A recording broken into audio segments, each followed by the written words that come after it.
1925 இளையாத்தங்குடியில் சாதுர்மாசியத்தை முடிச்சுண்டு பெரியவா கானாடு காத்தானுக்கு வந்தா.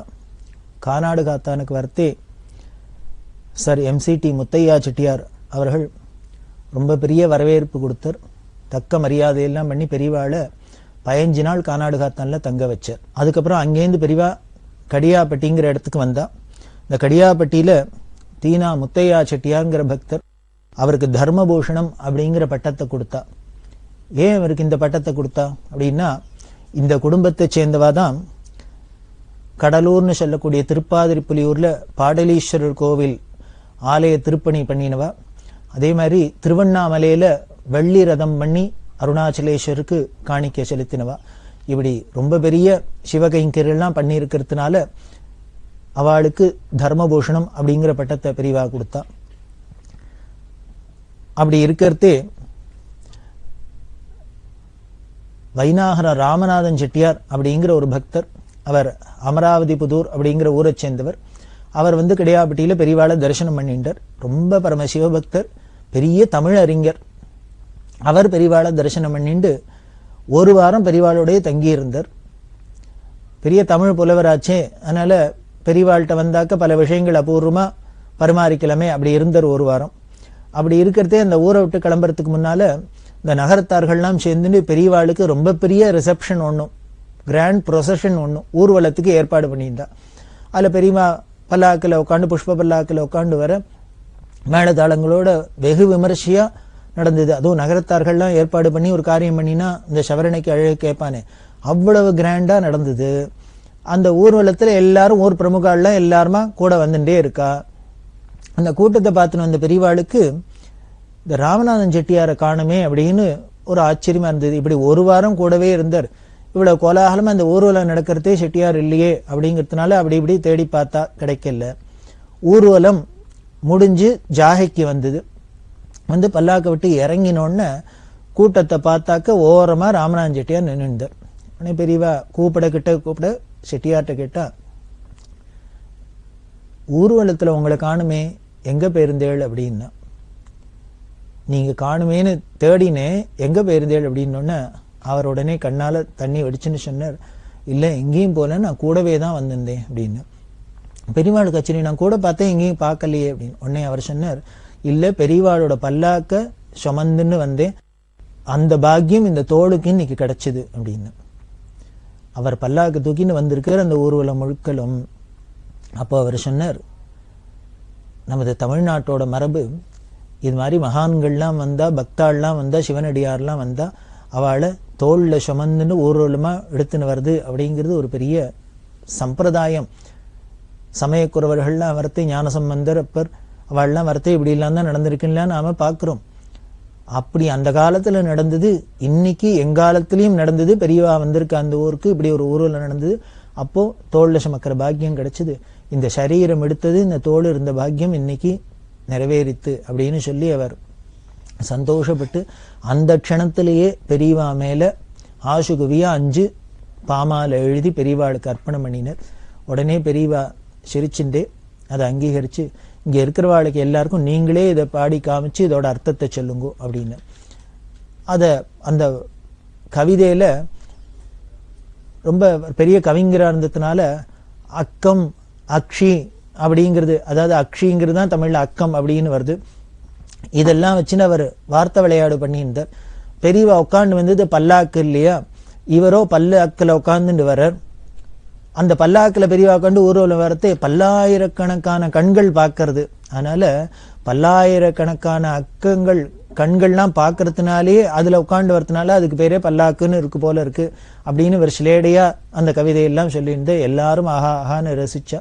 இப்படி எல்லாம் பெரியவா அந்த பிரபாவம் வெளிப்பட அப்படி இருந்து நிற்கிறதே பண்டிதமணி மு கதிரேசன் செட்டியார் அவர் பெரியவாளை தரிசனம் பண்ணார். இவர் சமஸ்கிருதம் தமிழ் ரெண்டுத்திலையும் பெரிய பண்டிதர், மகா பண்டிதர், ஆராய்ச்சியெல்லாம் ஈடுபட்டவர், பெரிய புலவர். அவர் பெரியவாள்கிட்ட பேசிட்டு இருக்கிறதே பெரியவா அவற்ற ஒரு விஷயம் சொன்னார். 1925 வருஷத்துல ஆங்கில மோகம், வெள்ளைக்காரர்களோட ஆதிக்கம் இருந்ததுனால ஜனங்களுக்கெல்லாம் இந்த ஆங்கில மோகம், இந்த மேல்நாட்டு நாகரிகத்துல என்ன பண்றா, நம்மளோட கலை கலாச்சாரம் இந்த பொக்கிஷங்கள்லாம் புறக்கணிக்கிறா. இதுல அவளுக்கு ஒரு அபிமானம் வரமாட்டேங்கிறது, இதை புறக்கணிச்சிடுறா. அதுக்கு முக்கிய காரணம் நமது கலை கலாச்சாரம் லிட்ரேச்சர் எல்லாம் அநேகமா சமஸ்கிருதம் தமிழ் இது மாதிரி லாங்குவேஜ்ல இருக்கு. அதனால இந்த கலை கலாச்சாரம் இந்த லிட்ரேச்சர்லாம் இருக்கணும்னா முதல்ல சமஸ்கிருதம் தமிழ்ங்கிற அந்த மொழி முதல்ல இருக்கணும். அது உயிரோடு இருந்தா வளமா இருந்தா தான் அதுக்கப்புறம் அதுல உள்ள லிட்ரேச்சர், அந்த லிட்ரேச்சர் மூலியமா இலக்கியங்கள் மூலமா நம்மளோட பழம்பெருமை அந்த கலாச்சாரங்கள் இது எல்லாமே உலகத்துக்கு தெரிய வரும், அதை நம்ம அனுஷ்டானம் பண்ண முடியும். அதனால இந்த கலாச்சாரம் உயிரோடு இருக்கணும் அப்படின்னா இந்த ஜனங்களுக்கு இந்த மேல்நாட்டு மோகம் போகணும்னா தமிழ்லையும் சமஸ்கிருதத்திலையும் அபிமானம் வரணும், அந்த லாங்குவேஜ் வளரணும். அதுக்கு உங்களை மாதிரி பண்டிதாள்லாம் தான் அறிஞர்கள்லாம் தான் பாடுபடணும் அப்படின்னு பெரியவா அவற்றை எடுத்து சொல்ல கதிரேசன் செட்டியார் ரொம்ப உருக்கமா பெரியவாள்கிட்ட பதில் சொன்ன. பெரியவாளுக்கு இவ்வளவு ஸ்ரத்த இருக்கு, இப்படி நமது கலாச்சாரம் நமது லாங்குவேஜ் இந்த மொழியெல்லாம் வளரணும் அப்படின்னு இவ்வளவு வருத்தப்படுறா, தாபப்படுறா. ரொம்ப எனக்கு சந்தோஷமா இருக்கு. இது வளர்றதுக்கு வேற ஒருத்தருமே ஒன்றும் பண்ண வேண்டாம், பெரியவாளோட இந்த தாபமும் தபஸுமே போரும். நிச்சயமா இந்த லாங்குவேஜ் எல்லாம் சமஸ்கிருதம் நமது கலைகள் தமிழ் புராதன பிராச்சீனமான கலைகள்லாம் எல்லாம் இந்த கலாச்சாரம்லாம் இருக்கும், செழிச்சுதான் இருக்கும்னு எனக்கு நம்பிக்கை இருக்கு அப்படி எல்லாம் சொல்லிட்டு, ஆனா என்னால முடிஞ்சது என்ன பண்ண முடியுமோ பண்றேன் அப்படின்னு. ஏன்னா பெரியவாசனா உங்களை மாதிரி மனுஷாலாம் தான் அதுக்கு பாடுபட்டு உங்களை மாதிரி புலவர்கள்லாம் பிற்காலத்துல வராப்புல ஏற்பாடு பண்ணணும், அதுக்கு தயார் பண்ணணும் அப்படின்னு சொன்னதுனால என்னால முடிஞ்சது கிஞ்சது என்ன பண்ணணுமோ பண்றேன். இது எல்லாத்துக்கும் மேல பெரியவா அனுகிரகம் இருக்கு, தாபம் இருக்கு, அதுவே எல்லாத்தையும் அனுகிரகம் நடத்தி கொடுத்துரும் அப்படின்னு சொல்லிட்டு அவர் உத்தரவு வாங்கிக்கிட்டே சொன்னார். எனக்கு ஒரே ஒரு வரம் வேணும், பெரியவா எப்பொழுதும் என்ன ஞாபகம் வச்சுட்டு இருக்கணும் அப்படின்னு கேட்டு. பெரியவா ஆச்சரியமா சிரிச்சுட்டே சொன்னா, பெரியவா யாரையானு மறப்பாளோ? நாம தான் யாரையானு பெரியவாளை மறந்தா மறப்புமே வழிய அண்டச்சராச்சரத்தையும் ஞாபகம் வச்சுன்னு ஆட்டி படைக்கிற ஈஸ்வரனான பெரியவா மறந்துட்டா என்ன ஆறுது, நம்மளை மறந்தா என்ன ஆறுது? அதனால அவ எப்பொழுதும் ஞாபகம் வச்சிருப்பா. ஆனா கதிரேசன் செட்டியார் என்ன பண்ண, பெரியவாளுக்கு எப்பொழுதும் ஞாபகம் இருக்கணும் அப்படின்னு பிரார்த்தனை பண்ணிட்டு, இதுக்கு முன்னால கானாடு காத்தானுக்கு போனா அப்படின்னு சொன்னோம். கானாடு காத்தானுக்கு பேருக்கிறதே ராஜாசர் அண்ணாமலை செட்டியார் ஊர்ல இல்ல, ஏதோ தில்லி பேருந்தர். தில்லி பேருந்தத்தினால கானாடு காத்தானுக்கு பெரியவா வரத்தே அவர் பெரியவாளை தரிசனம் பண்ணி அந்த ஊர்வலத்தெல்லாம் கலந்துன்னு அனுபவிக்க முடியல. அதனால பெரியவாளை தரிசனம் பண்ணி திருப்பி கானாடு காத்தானுக்கு வரணும் அப்படின்னு அழிச்சார். என்னோட திருப்திக்காகவானும் பெரியவா திரும்பி வந்துட்டு கானாடு காத்தானுக்கு வரணும் அப்படின்னு அண்ணாமலை செட்டியாரோட பிரார்த்தனைக்காக திருப்பி கானாடு காத்தானுக்கு போனா. அப்படி போய் இருக்கிறதே அண்ணாமலை செட்டியார் அவருக்கு உண்டான முறைப்படி ரொம்ப வெகு விமரிசையா பட்ன பிரவேசம் எல்லாம் பண்ணி உபச்சாரங்கள்லாம் பண்ணி எல்லாம் பண்ணினர். அப்போ பெரியவாள்கிட்ட பேசி நிற்கிறதே ஒரு விஷயம் சொன்னார். பெரியவாளை மாதிரி மகான்கள்லாம் இப்படி யாத்திரை பண்ணணும், ஏதோ அவ மடத்தோட மட்டும் இல்லாத இப்படி யாத்திரை பண்ணி ஜனங்களுக்கெல்லாம் தர்ம சிந்தனை வளர்றாப்புல பக்தி வளர்றாப்புல கைங்கரியம் பண்ணணும். இது ரொம்ப முக்கியம். அதுவும் காலம் இருக்கிற இருப்புல காலம் போற போக்குல இதுதான் ரொம்ப அவசியம். அதுக்கு பெரியவா பண்ணிட்டு இருக்கா. இப்படி பெரியவா யாத்திரை பண்றாப்புல இவ்வளவு விஸ்தாரமா இதுக்கு முன்னால எனக்கு தெரிஞ்சு எந்த மடாதிபதிகளும் பண்ணினதா தெரியல, கேள்விப்பட்டதில்லை.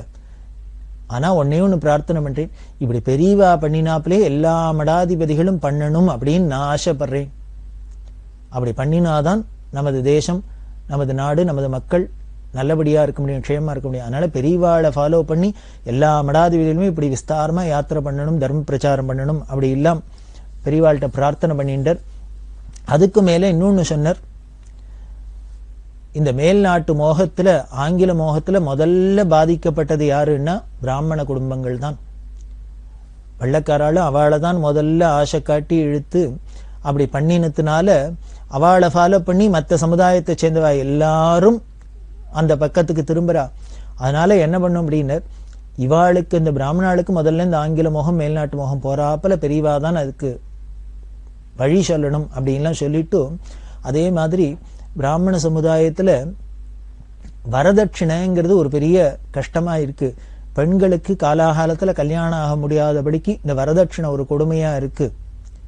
அந்த ஏழ்மையா இருக்கிறவாளாலே எப்படி வரதட்சணை எல்லாம் கொடுத்து சீரசனத்தையோட கல்யாணம் பண்ண முடியும்? இது ஒரு பெரிய லைபிலிட்டியா இருக்கிறதுனாலே பல குழந்தைகள்லாம் கல்யாணமாகாத இருக்கு. இந்த பெண்களுக்கு காலாகாலத்தில் கல்யாணம் ஆகலைன்னாலே நாட்டில் அந்த கலாச்சாரம் சீரழியறதுக்கு பலவிதமான தப்பு எல்லாம் நடக்கிறதுக்கு ஹேதுவாயிடும். இதுக்கெல்லாம் ஒரு வழி பண்ணணும் பெரியவா. அதுக்கு என்ன சொல்றாளோ அதை பிரச்சாரம் பண்றதுக்கோ இம்ப்ளிமெண்ட் பண்றதுக்கோ என்ன செலவானாலும் பரவாயில்ல, அது அத்தனையும் நானே ஏத்துக்கிறேன், நான் பண்றேன் அப்படின்னு அண்ணாமலை செட்டியார் சொல்ல பெரியவா ரொம்ப அப்ரிஷியேட் பண்ணா. உங்களோட அந்த சமுதாய சிந்தனையும் அந்த தர்ம சிந்தனையும் ரொம்ப மனசுக்கு தொடராப்புல இருக்கு. எனக்கும் இந்த கவலையெல்லாம் இருக்கு. இதுக்கு அவசியம் காலம் வரும். காலம் வரத்தே அந்தந்த காலத்துல என்னென்ன பண்ணலாம்னு சொல்றேன். அப்போ நிச்சயம் உங்களை உபயோகப்படுத்திப்பேன். உங்களோட அட்வைஸ் எனக்கு, உங்களோட அறிவுரை, உங்களோட பிரார்த்தனை எனக்கு ரொம்ப உபயோகமா இருக்கும் அப்படின்னு சொல்ல அவர் திருப்தி அடைஞ்சார். பிற்காலத்துல பார்த்தீங்கன்னா பெரியவா வரதட்சணை வாங்கக்கூடாது அப்படிங்கிறது ரொம்ப ஸ்ட்ரிக்டா இருந்தா. கல்யாணம் அப்படின்னா சாஸ்திரம் என்ன சொல்றது அப்படின்னார், இந்த புள்ள வீட்டுக்காரனுக்கு பொன் வீட்டுல டௌரி கொடுக்கறதுங்கிறது நமது சாஸ்திர சம்மதம் இல்லை. தெய்வத்தின் குரல்ல பார்த்தீங்கன்னா வடகல சம்பிரதாயத்தை சேர்ந்தவர் நிகமாந்த தேசிகன் அப்படின்னு அவரோட சரித்திரத்திலேருந்து தெரியுது அப்படின்னு பெரியவா சொல்றா. இந்த நிகமாந்த தேசிகன்ட்ட என்ன பண்ணா, அவரை சர்வதந்திர சுதந்திரர் அப்படின்னு ஒரு பட்ட பெயரோட இருந்தார். யாரா இருந்தாலுமே, மகானா இருந்தாலும் யாரா இருந்தாலும் அவளுக்கும் ஒரு எதிரின்னு ஒண்ணு இருப்பாளோ இல்லையோ, அவளை பிடிக்காதவாளும் இருப்பாளு. ஆனா நம்மகிட்ட பகவானுக்கே பிடிக்காத எத்தனை ராட்சசாலாம் இருந்திருக்கா. அதனால இது உலகத்தோட சுவாவம், இயற்கை, பிரகிருதி, நேச்சர். அதனால இந்த வேதாந்த தேசிகனுக்கும் பிடிக்காதவா இருந்தா. இந்த சர்வதந்திர சுதந்திரம் அப்படின்னா அவர் ரொம்ப இண்டிபெண்டன்ட் அப்படின்னு அர்த்தம். யாரோட சகாயமும் அவருக்கு தேவையில்லை, எதுவா இருந்தாலும் தானே சாதிச்சுக்க கூடியவர் அப்படின்னு அர்த்தம். இப்படி ஒரு பேரை போட்டுனுக்காரே, ஒத்தரும் லட்சியம் இல்லைன்னு தானே இதுக்கு அர்த்தமாயிடும் அப்படின்னு அவெல்லாம் குதர்க்கமா அர்த்தம் பண்ணிட்டு இவர் சர்வதந்திர சுதந்திரம் இல்லை, இவரும் யாரையோ டிபெண்ட் பண்ணுவார், யார்ட்டையானு போய் கையேந்துவர் அப்படின்னு இருக்கணும், அதை பண்ணி காமிக்கணும். அவர் போட்டுனுக்க அந்த பட்டம் தப்புன்னு நிரூபணம் பண்ணும் அப்படிங்கிறதுனால இவரோட எதிரிலாம் என்ன பண்ணா, பரம முட்டாளா அஷடா ஒரு பையனை கொண்டு அவருக்கு சிஷ்யரா சேருன்னு அனுப்பினா. அந்த குழந்தை போய் இருந்து சிஷ்யரா இருந்து எல்லாம் பண்ணியிருந்தோம். அப்போ இவன் என்ன பண்ணினா, அவரோட நம்பிக்கை அடைஞ்சோன்னா எனக்கு கல்யாணம் பண்ணி வைங்கன்னு அவர்கிட்ட கேளு. அவரும் இன்ச்சு உறுத்தி எடுத்து சாப்பிட்டு இருக்கார், கையில ஒண்ணும் இல்லை. அப்படி இருக்கிறவர் உனக்கு கல்யாணம் பண்ணணும்னா காசு பணம் வேண்டிருக்கும், அதுக்கு என்ன பண்ற? அப்ப யார்ட்டையானு தானே வந்து கடன் கேட்கணும், உதவி கேட்கணும். அப்படி பண்ணிட்டாருன்னா இவர் சர்வதந்திர சுதந்திரம் இல்லை, அடுத்த ஆளை போய் டிபெண்ட் பண்ணிட்டாருன்னு அர்த்தம் ஆயிடும். அதனால நாம நினைச்சபடி இது நடந்துரும், அவர் தோத்து போயிடுவார் அப்படிங்கிற பாவத்துல என்ன பண்ணா அனுப்பிச்சா. அந்த குழந்தை பாவம் வெகுளி வந்து இவர் கைங்கரியம் பண்ணா, கல்யாணம் பண்ணிவிட்டு எனக்கு கல்யாணம் பண்ணி வைங்கன்னா. அவர் சொன்னார், ஆஹா பண்ணி வைக்கிறேன்னு. பண்ணி வைக்கணும்னா காசு வேணும். இந்த இடத்துலதான் பெரியவா பிடிக்கிறா. நிகமாந்த தேசிகன் காலத்துல கூட ஒரு பிள்ளைக்கு கல்யாணம் ஆகணும்னா பொண்ணுக்கு வரதட்சணை கொடுத்து, வரன் பொண்ணுக்கு தட்சிணையை கொடுத்து செலவு பண்ணி கல்யாணம் பண்ணிட்டு இருக்கான்னு தெரியுது. அதுக்கப்புறம் தான் தலகீழ மாறி போயிடுத்து, பொண்ணு வீட்டிலேயே எல்லாம் செலவு பண்ணி கல்யாணம் பண்றதுங்கிறது வந்துடுத்தோ. தேசிகன் காலம் வரைக்கும் கூட பிள்ளை வீட்டுல இருக்கிறதான் கல்யாண செலவை பண்ணி பொண்ணை அழிச்சுன்னு வந்திருக்கா. ஏன்னா கிரகலட்சுமின்னா அழிச்சுன்னு வந்திருக்கான்னு தெரியுது அப்படின்னு இந்த கதையை சொல்றதே பெரியவா சொல்றா. அதனால நமக்கு சம்பிரதாயம் சாஸ்திர சம்மதம் இல்லை டௌரி வாங்குறது, வரதட்சணை வாங்குறது. அதனால கொடுக்க கூடாது, வாங்கக்கூடாது அப்படின்னா. இன்னும் அதுக்கு மேல கடுமையா என்ன பண்ணினா, அப்படி யாரானு வரதட்சணை வாங்கி கல்யாணம் பண்ணா என்னோட அனுகிரகத்துல இந்த கல்யாணம் நடக்கிறதுன்னு போடாதீங்க, என் பேரை போடாதீங்க. இப்படி வரதட்சணை வாங்கி பண்ற கல்யாணத்துக்கு என்னோட அனுகிரகம் இல்லை, அதனால என் பேரை போட வேண்டாம் அப்படின்னா.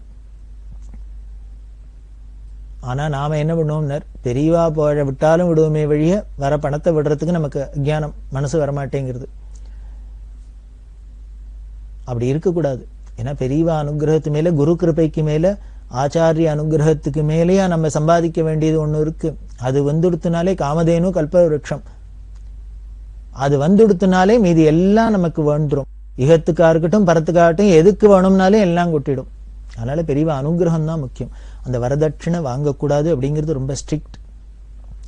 அதுதான் பெரியவா சொல்றா. காரணம் அண்ணாமலை செட்டியாரோட பிரார்த்தனை. அவரோட அந்த அளவுக்கு பெரியவாள்கிட்ட அந்தரங்கமா அந்யோன்யமா தீவிரமா சொல்லியிருக்க. பிற்காலத்துல வரதட்சணை வாங்கக்கூடாதுன்னா, அதே மாதிரி பட்டு கட்டிக்க கூடாது அப்படின்னா. ஏன்னா இருக்கிறவா பட்டு கட்டின்டா இல்லாத வாழ்க்கை என்ன ஆசை இருக்கு. கடன் வாங்கியானும் கட்டிக்கணும்னு தோன்றது. உடனே இந்த கடனை அடைக்கிறதுக்காக எப்படி அடைக்கிறதுன்னு தெரியாத முழிக்கிறாப்புல இருக்கு. இப்படி பல சிக்கல்கள் காரணமா போறது. கடன் வாங்கி எத்தனை நாளைக்கு கொடுத்தனம் பண்ண முடியும், எவ்வளவு காரியம் பண்ண முடியும். அதனால வரவுக்கேத்த செலவு அப்படிங்கிறதானே நமது சாஸ்திரங்கள் சொல்றது. அப்படி இருக்கணும் அப்படின்னு, அதாவது எளிமையா இருக்கணும் அப்படிங்கிறது. எளிமையா இருக்கணும் பெரியவா சொல்லிட்டு மட்டும் இல்ல, தான் எவ்வளவு எளிமையா இருந்தா அப்படிங்கிறது உலக பிரசித்தம். ராஜாதி ராஜாக்கள்லாம் அத்தனை பிரமுகாலும் அத்தனை பெரிய மனுஷாலும் அத்தனை பேரும் காலில் விழுந்து நமஸ்காரம் பண்ணிண்டு மடத்துல பெரியவாழ்கிட்ட பிரியமா இருந்த ஒரு மடம் காஞ்சி காமகோடி பீடம். எல்லாத்துக்குள்ளேயும் இருப்பா. தாமரைப்பூ, தாமரையில தண்ணி அப்படின்னு சொல்லுவா. தண்ணியிலேயே பிறக்கிறது, தண்ணியிலேயே இருக்கு, தண்ணியிலேயே வளருது தாமரையில. ஆனா ஒரு சொட்டு தண்ணி அது மேல ஒட்ட மாட்டேங்கிறது. அப்படிதான் ஞானிகள் இருப்பா. எதுக்கு நடுப்பறை இருந்தாலும் எதுக்குள்ளேயும் அவா சம்பந்தப்பட்டிருக்க மாட்டா, அதோட ஒட்ட மாட்டா. அப்படிதான் எளிமைக்கு காமகோடி பீடம் பிரசித்தமா இருக்கிறதுனால அவ பட்டு கட்டிக்க வேண்டாம் அப்படின்னா, அது மாதிரி காப்பி குடிக்க வேண்டாம் அப்படின்னா. ஒரு ஏழை குடும்பத்தில் இந்த காப்பி பீங்கிறதெல்லாம் நமக்கு வெள்ளக்காரால வந்ததுதான். நமக்கு பிராச்சீனமா பார்த்தேன்னா நமது தேசத்துல என்னென்ன நீராகாரம் குடிக்கிறது, கூழு குடிக்கிறது, கஞ்சி குடிக்கிறது, இப்படி எல்லாம் தானே இருந்திருக்கு. அப்படி பண்றது கூட உடம்புக்கு ரொம்ப ஆரோக்கியமா இருக்கிறாப்புல தான் பண்ணிட்டு இருக்கு. இப்படி உடம்புக்கும் ஹானி பண்றாப்புல வந்ததெல்லாம் நம்ம எங்க இருந்தலாமோ வெளியிலேருந்து கத்துன்றதுதான். அதனால இந்த காப்பி குடிக்க வேண்டாம் அப்படின்னா பார்த்தேன்னா சாப்பாட்டு செலவை விட காப்பி செலவு ஒரு குடும்பங்கள ஜாஸ்தியாயிருது. அதுவும் மிடில் கிளாஸ் ஃபேமிலியில, ஏழை ஃபேமிலியில எல்லாம் ரொம்ப சிரமமா இருக்கும். குறிப்பா பிராமண குடும்பங்கள்ல இதெல்லாம் ஜாஸ்தியா இருந்ததுனால்தான் பெரியவா இதெல்லாம் திருப்பி திருப்பி திருப்பி வலியுறுத்தின்றே இருந்தா. காப்பி குடிக்க கூடாது, வரதட்சணை வாங்க கூடாது, பட்டு கட்டிக்க கூடாது, ஆடம்பரம் கூடாது. கல்யாணம் அப்படின்னா எளிமையா இருக்கணும். எவ்வளவுக்கு எவ்வளவு சிம்பிளா பண்ண முடியுமோ அவ்வளவுக்கு எவ்வளவு சிம்பிளா பண்ணணும் அப்படின்லாம் ஆசைப்பட்டா. அதுக்கெல்லாம் காரணம் இப்படி பின்னால பெரியவா இத்தனையும் உபதேசம் பண்ணி வலியுறுத்தி இவ்வளவு சொன்னதுக்கு காரணம் அன்னைக்கு அண்ணாமலை செட்டியாரோட பிரார்த்தனை. அப்படிதான் இருக்க காங்கிரஸ் தலைவர் சத்யமூர்த்தி, டாக்டர் யு ராமாராவ் இவாள்லாம் பெரியவாளை தரிசனம் பண்ணிண்டா. என்ன அப்படின்னா, சட்டசபை தேர்தலில் காங்கிரஸ் நிற்க போறது. அதனால அதுல ஜெயிச்சு வரத்துக்கு பெரியவா அனுகிரகத்தை பிரார்த்தனை பண்ணி சத்யமூர்த்தி ராமாராவெல்லாம் பிரார்த்தனை பண்ணினா. அப்ப சொல்றதே பெரியவா சொன்னா, நான் அனுகிரகம் பண்றதை பத்தி தடையில்ல, லோகக்ஷேமமா இருக்கிறதுக்கு பண்றதுக்கு ஆசீர்வாதம் பண்றதுக்கு காத்துன்னு இருக்கேன். ஆனா தேர்தல்ல நிக்கிறவாளுக்கு சில அறிவுரைகள்லாம் முக்கியமா இருக்கு. அதுல முக்கியமா சொல்றேன், நான் அனுகிரகம் பண்ணினதுனால ஜெயிச்சிட முடியாது. முதல்ல ஜனங்கள்கிட்ட நம்பிக்கைக்கு பாத்திரமாகணும். வேட்பாளரா இருக்கிறவா ஜனங்களோட நம்பிக்கைக்கு பாத்திரமா இருக்கணும். ஜனங்களோட நம்பிக்கைக்கு பாத்திரமாகணும்னா எப்படி இருக்க முடியும்? அவளோட சுய வாழ்க்கையில நேர்மையாயிருந்து நல்லவாளா இருந்தால்தான் ஜனங்கள்கிட்ட நம்பிக்கையை சம்பாதிக்க முடியும். அதனால அது முக்கியம் அப்படின்னு சொல்லிட்டு வேட்பாளர்லாம் என்ன சங்கல்பம் பண்ணிக்கணும்னா, தன்னோட சுயநலம் இல்லாத ஜனங்களுக்கு சேவை தான் பண்ணுவேன், தன்னோட சுயநலத்தை பார்க்காத ஜனங்களுக்கு சேவை பண்ணுவேன் அப்படிங்கறத ஒரு சங்கல்பமா எடுத்துட்டு தேர்தலில் போட்டியிடணும், வேட்பாளராக நிற்கணும். அப்படி நின்னாலே போரும், தானே ஜெயிச்சுடலாம் அப்படின்லாம் அவளுக்கு வலியுறுத்தி அட்வைஸ் பண்ண, அவளும் இதெல்லாம் ரொம்ப தாரக மந்திரம் மாதிரி நாங்க வச்சுக்கிறோம், முடிஞ்ச மட்டும் கூடுமான மட்டும் இதெல்லாம் நாங்க ஃபாலோ பண்றோம், வலியுறுத்துறோம் அப்படி இல்லாம அவ சொன்னா. இது சொல்றது 1925 வருஷம் 26 வருஷம். இப்ப நினைச்சு பாருங்க, 1926 வாக்கிலே பெரியவா ஒரு வேட்பாளர் எப்படி இருக்கணும், ஜனங்களோட நம்பிக்கை அடையணும், நேர்மையா இருக்கணும், இதே சங்கல்பமா இருக்கணும்னு அட்வைஸ் பண்றான்னா இன்றைய காலகட்டத்துக்கு எவ்வளவு பொருத்தமா இருக்கு. பின்னால இப்படி எல்லாம் வரப்போறதுங்கிறதுக்காக தான் போல இருக்கு அன்னைக்கே முதல்ல வேட்பாளரா சட்டசபை தேர்தலில் நிற்க போறோங்கிறதையும் முதல் எலெக்ஷன்லயே பெரியவா இவ்வளவு சொல்லியிருக்கா. அதான் தீர்க்க தரிசனம்ங்கிறது போல இருக்கு. அப்படி இருந்தா ராயவரம்ங்கிற இடத்துல இருந்தா, ராயவரத்தில் இருக்கிறதே தான் ஹிந்து பத்திரிகை அதிபர் ரங்கசுவாமி இங்க தரிசனம் பண்ணிட்டார். அப்போ தஞ்சாவூர் சூரியநாராயணையர் அவள்லாம் வந்திருந்தா. இவ ரெண்டு பேரும் எதுக்காக வந்தேன்னா, காந்தியடிகளோட இந்த சுதந்திர போராட்டத்துல இவெல்லாம் ரொம்ப தீவிரமா ஈடுபட்டிருந்தா. அதை பத்தி காந்தியடிகள் சில விஷயங்கள்லாம் பெரியவாள்கிட்ட வரமாறிட்டு அதுக்கு உண்டான பெரியவாளோட அட்வைஸ் எல்லாம் கேட்டுன்னு வர சொன்னார். அப்படிங்கிறதுக்காக ரங்கசுவாமி இங்கர் இவாள்லாம் வந்திருந்தா. அப்போ வந்திருக்கிறதே பெரியவா அதுக்கு உண்டான தக்க பதிலெல்லாம் சொல்லி அட்வைஸ் எல்லாம் பண்ணி எல்லாம் பண்ணினா இதெல்லாம் ரொம்ப உபயோகமா இருக்கும், எங்களுக்கெல்லாம் பெரிய வரப்பிரசாதம் அப்படிலாம் சொல்லிட்டு போனா. அப்படி போறதே ரங்கசுவாமி எங்கிட்ட பெரியவா சொன்னா, பத்திரிக்கை நடத்தினுக்கள். ஏன்னா அந்த காலத்துல ஹிந்துங்கிறது பெரிய பிரபலமான பத்திரிக்கை. பத்திரிக்கை நடத்துறவாளுக்கு ஒரு முக்கியமான குறிக்கோள் இருக்கணும். ஒரு பத்திரிகைங்கிறது ஒரு கமர்ஷியல் ஆஸ்பெக்ட்ல அது பார்க்க வேண்டியதான், வியாபார நோக்கம் இருக்கிறது தான், அதை தப்புன்னு சொல்லல. ஆனா இந்த வியாபார நோக்கத்துக்காக அடிப்படையா அந்த பேசிக் தர்மத்திலேருந்து நாம விலகிடக்கூடாது. அந்த அடிப்படை தர்மத்தில் இருக்கணும். நல்லது கெட்டதோ எதுவா இருந்தாலும் யாருக்கும் பயப்படாத தைரியமா அதை எடுத்து சொல்றது அப்படிங்கிற ஒரு அந்த நியாயம் இருக்கணும், திருதி இருக்கணும்.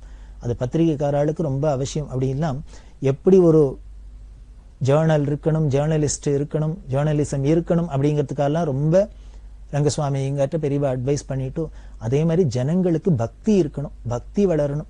இதெல்லாம் நீங்க ஜனங்களுக்கு வராப்புல பத்திரிகை நடத்தணும் அப்படின்னு சொல்ல அவர் ரொம்ப சந்தோஷப்பட்டு அப்படியே பண்றதுக்கு முயற்சி பண்ணோம், அப்படியே பண்றதுக்கு முயற்சி பண்றோம். பெரியவா எங்களுக்கு இப்படி சொன்னபடியெல்லாம் நாங்க நடக்கிறாப்புல பெரியவா அனுகிரகம் பண்ணணும், பெரியவாளே தான் அனுகிரகம் பண்ணணும் அப்படின்னு பிரார்த்தனை பண்ணிட்டு, அப்படி இருக்கிறதே கரம்பக்குடிங்கிற இடத்துக்கு வந்தா. அங்கேருந்து கிளம்பி பட்டுக்கோட்டை அப்படிங்கிற இடத்துக்கு வரா.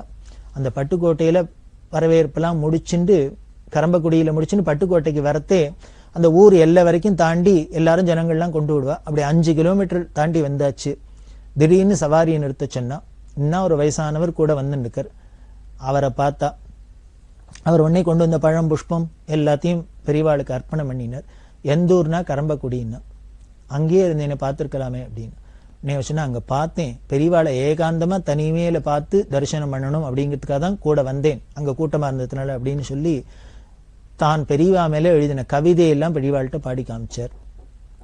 பாடி காமிச்சா பெரியவா உடனே சந்தோஷப்பட்டு, இதுக்கு என்ன அர்த்தம் நீனே இங்க இருக்கிறவாளுக்கெல்லாம் சொல்லிக்காமே எல்லாம் சொன்னா. இப்படி எல்லாம் சொல்லிட்டு பெரியவாளை ஏகாந்தமா தரிசனம் பண்ணணுங்கிறதுக்காக தான் இப்படி வந்தேன். இவரும் என்ன சொன்னார், எப்பொழுதும் எனக்கு பெரியவா நினைப்பு இருக்கணும், பெரியவாளுக்கு எப்பொழுதும் என் ஞாபகம் இருக்கணும் அப்படின்னு பிரார்த்தனை பண்ணிட்டார். இப்படி சொன்னவர் வேற யாரும் இல்லை, ஒரு இஸ்லாமியர். அவர் பெரியவாள்கிட்ட சொன்னார், எங்க மதத்துல கடவுளுக்கு உருவம் சொல்லல, ஆனா நான் இப்ப சொல்றேன், கடவுளுக்கு அல்லாஹ்க்கு உருவம் எப்படி இருக்குன்னா இதுதான் இப்ப கண்ணால பாக்குறேன் அப்படின்னு. அல்லாஹ்க்கு உருவம் பழுத்த இஸ்லாமியர் எப்படி இருக்கும்னு சொல்றாரு, காஷாய தண்டத்தோட இப்படி சந்நியாச ரூபத்துல இருக்கும் அப்படின்னு ஒரு இஸ்லாமியர் சொல்றார். பழுத்த இஸ்லாமியர் சொல்றாருன்னா இது எவ்வளவு சத்தியமா இருக்கணும். இப்படி எந்த ஊருக்கு போனாலும் யாரு பார்த்தாலும் அவ எந்த மதத்தை பார்த்தாலும் தங்களோட ஈஸ்வரனா பார்த்துதான் பெரியவாளோட அது பரபிரம்மங்கிறதுக்கு சாட்சின்னு சொல்லி அந்த பெரியவாளோட பிரபாவத்தை இன்னும் தொடர்ந்து மேலும் மேலும் பார்ப்போம்.